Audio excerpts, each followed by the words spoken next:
And now to a story that is getting a whole lot of attention in Washington, D.C., and at this point, around the world. A pastor from South Carolina goes on a missionary trip to Russia. He's going over there to help the Russians, folks. He brings along some ammunition, 1 box of bullets for his Russian friend's Winchester hunting rifle. Those rifles, rare in Russia, it was a gift.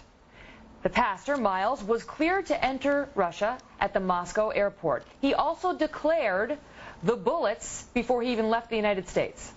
But when he tried to return home to the United States, he was stopped at the Russian airport and arrested. This is on the way out. They already saw the bullets on the way in. Arrested for smuggling and sentenced to 3 years in prison, folks. 3 years in prison. Now there are major diplomatic efforts to set him free or at least get this sentence reduced. Joining us now, attorney and family spokesman, Dominic Starr. Hi, Dominic.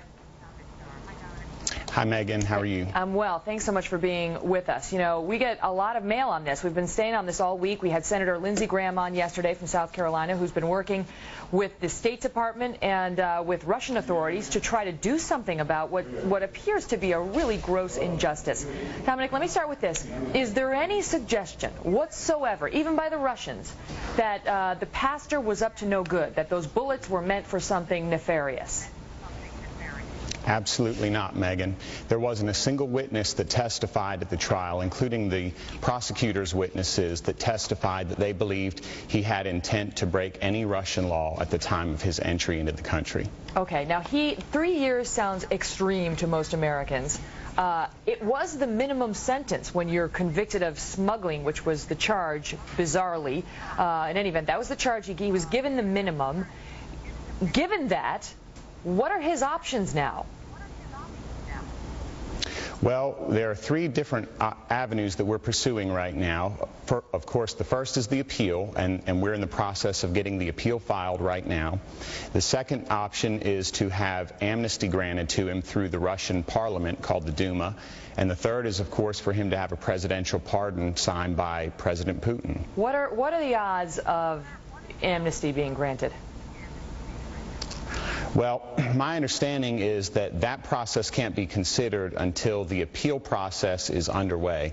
That process will be underway in the next few days, so I can't say for sure, but we are hopeful that somebody, either through one of these 3 branches, is going to correct this gross injustice that's taken place so far with respect to my pastor. Dominic, I would say that the vast majority of emails we get from our viewers are on the side of the pastor, who thinking that this is ridiculously heavy, this sentence.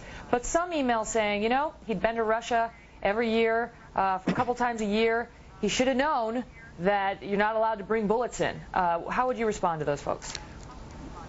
Well, you are allowed to bring bullets in, Megan. You just have to declare them. However, at the customs section in the airport in English, it does not say that bullets need to be declared. There are certain items that do need to be declared, but bullets is not one of them. Do they list those in English? Do they list the other things in English?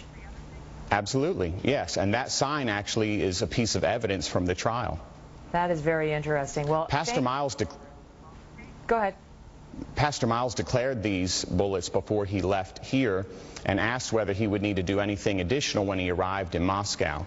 They said just check the signs, check the customs, and see what it says when you get there. That's what he did. He explained that to the customs agents upon arrival. They understood the misunderstanding and stamped his passport and allowed him to continue on his trip, which he did. He was only arrested on his return in his attempt to leave the country. What a bizarre set of facts. Thankfully, in Russia, the appeals process takes place usually within a month of the sentencing, so hopefully he'll get some speedy justice. But Dominic, all the best to you. Keep us up to date in the meantime. We appreciate you being here. Thank you very much. I appreciate it, Megan. And a lot of people pulling for him back home, huh? I mean, come on.